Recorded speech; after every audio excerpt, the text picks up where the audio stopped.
আমরা একটা টাকা ব্যাংকে ছাড়বো না। আমাদের যত রেমিটেন্স আছে সব আমরা হুন্ডিতে ছাড়বো।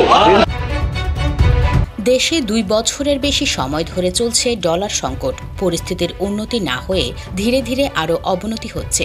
এরই মধ্যে যোগ হয়েছে প্রবাসীদের মধ্যে রেমিটেন্স শাটডাউনের ব্যাপক প্রচারণা। আপনারা কোনো রেমিটেন্স পাঠাবেন না। কোটা সংস্কার আন্দোলনে শিক্ষার্থী সহ সাধারণ মানুষের ওপর নির্বিচার গুলিতে কয়েকশত নিরীহ মানুষের মৃত্যুর প্রতিবাদে দেশে রেমিটেন্স না পাঠানোর প্রচারণা শুরু হয়েছে।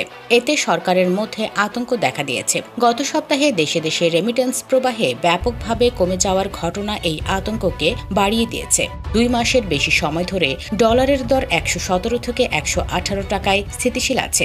দাম বাড়ায় রেমিটেন্স প্রবাহ বাড়তে থাকে, কিন্তু রেমিটেন্স কমতে থাকে গত সপ্তাহে। কোটা সংস্কার ইস্যুতে শিক্ষার্থীদের আন্দোলনের কারণে গত সপ্তাহের 6 দিনে অন্য সময়ের 1 দিনের সমান রেমিটেন্সও আসেনি। দেশজুড়ে শিক্ষার্থীদের আন্দোলন, সংঘাত, সংঘর্ষে হতাহত ও গ্রেপ্তারের প্রতিবাদ জানিয়ে বিভিন্ন সামাজিক যোগাযোগ মাধ্যমে বৈধ পথে রেমিটেন্স না পাঠানোর প্রচারণা করছেন বিভিন্ন দেশে থাকা প্রবাসী বাংলাদেশিরা।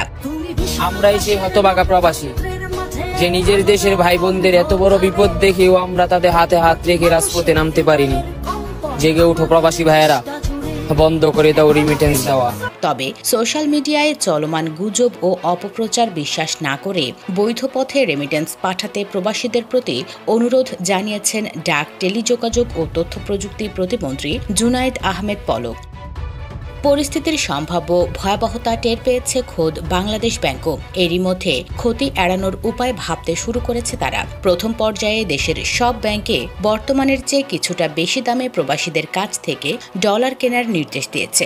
জানা গেছে, রোববার 28 জুলাই বাংলাদেশ ব্যাংকের পক্ষ থেকে কয়েকটি ব্যাংকে মৌখিকভাবে বেশি দরে রেমিটেন্সের ডলার কেনার এই নির্দেশ দেওয়া হয়েছে। এর মূল উদ্দেশ্য হল ব্যাংকিং চ্যানেলে রেমিটেন্স পাঠাতে আগ্রহী করে তোলা।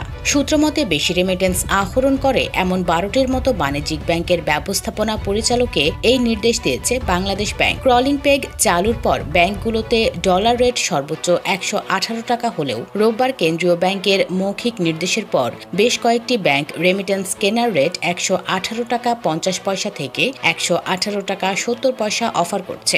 এদিকে গত 1 সপ্তাহ দেশে ইন্টারনেট ছিল না, ব্যাংকগুলোর কার্যক্রম হয়নি। সারা বিশ্বের সঙ্গে আর্থিক লেনদেন প্রায় বন্ধ ছিল, তাই রেমিটেন্স সংগ্রহ করা সম্ভব হয়নি। তাই আজ থেকে ডলারের রেট বাড়িয়ে দিয়ে রেমিটেন্স সংগ্রহের চেষ্টা করা হচ্ছে বলেও জানা গেছে।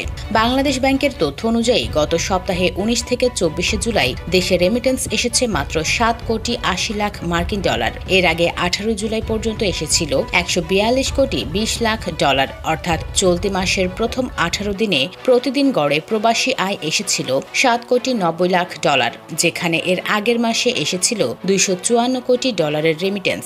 অর্থাৎ চলতি মাসে রেমিটেন্স প্রবাহ নেতিবাচক অবস্থায় রয়েছে। গত 1 জুলাই থেকে সরকারি চাকরিতে কোটা সংস্কারের দাবিতে আন্দোলন শুরু করেন শিক্ষার্থীরা। আন্দোলনকে কেন্দ্র করে সংঘাত, সংঘর্ষ, পরবর্তী কমপ্লিট শাটডাউন কর্মসূচি ঘিরে সহিংসতায় এ পর্যন্ত সরকারি হিসাবে 147 জনের মৃত্যুর খবর জানানো হয়েছে। তবে কয়েকটি গণমাধ্যমে মৃত্যুর সংখ্যা 2 শতাধিক বলা হচ্ছে।